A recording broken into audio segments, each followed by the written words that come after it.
Haleluya, puji nama Tuhan. Shalom, Bapak Ibu yang terkasih di dalam Tuhan. Pagi hari ini kebenaran firman Tuhan atau di Sabda Sadi kita, firman Tuhan terdapat di dalam Roma pasal 12 ayat yang kedua. Sekali lagi Roma pasal 12 ayat yang kedua berkata, "Janganlah kamu menjadi serupa dengan dunia ini, tetapi berubahlah oleh pembaharuan budimu, sehingga kamu dapat membedakan manakah kehendak Allah, apa yang baik, yang berkenan kepada Allah, dan yang sempurna." Bapak Ibu, saudara-saudara yang terkasih di dalam Tuhan, saya percaya dan saya yakin bahwa setiap kita tentunya adalah orang-orang yang cinta akan kebenaran firman Tuhan. Kita adalah orang-orang yang selalu ingin belajar untuk mendekatkan diri kepada Tuhan.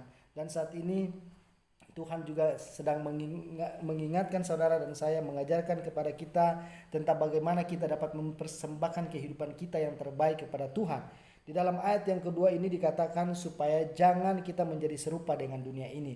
Apa yang dimaksud dengan supaya jangan kita menjadi serupa dengan dunia ini? Yang pertama alasannya adalah Allah ingin juga mengingatkan kepada saudara dan saya bahwa supaya kita tahu bahwa dunia dan segala isinya ada di dalam kendalinya Allah. Dan yang kedua, kita tahu bersama bahwa terkadang ketika kita oleh karena kecintaan akan dunia ini akan membawa kita kepada kebinasaan. Dan Allah tidak menginginkan saya dan saudara binasa. Allah ingin supaya saudara dan saya diselamatkan, memiliki tempat yang spesial. Karena kita tahu bahwa Allah menciptakan kita seturut dan sesuai dengan gambar dan rupanya. Karena itu Allah menghendaki kita supaya kita semua ada di dalam kerajaan bersama-sama dengan Allah. Dan Allah di dalam ayat yang berikut dikatakan supaya tetapi berubahlah oleh pembaharuan budimu. Di dalam ayat yang kedua ini juga menjelaskan kepada kita berbicara tentang pembaharuan budi, tentunya juga berbicara tentang bagaimana tindakan atau sikap perilaku kita terhadap apa yang di dunia ini, baik kepada Allah dan juga kepada sesama. Jadi Allah juga mengajarkan kepada saudara dan saya untuk tetap hidup sesuai dan seturut dengan kehendak Allah, melakukan segala sesuatunya sesuai dengan apa yang Allah kehendaki.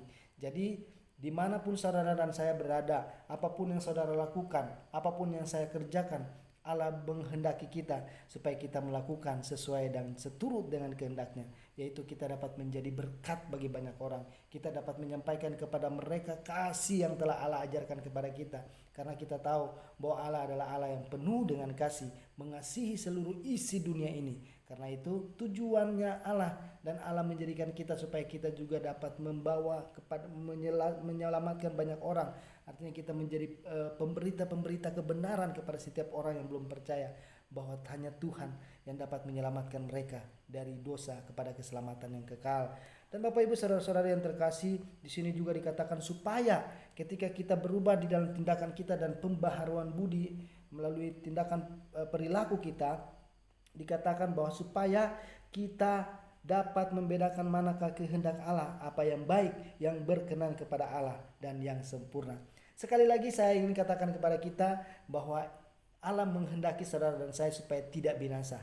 Allah menghendaki kita supaya kita hidup sesuai dan seturut dengan kehendaknya. Artinya Allah begitu mengasihi saudara dan saya. Karena itu Allah ingin mengajarkan kepada kita supaya kita dapat membedakan manakah yang menjadi kehendaknya dan juga manakah yang menjadi kehendak atau kedagingan kita.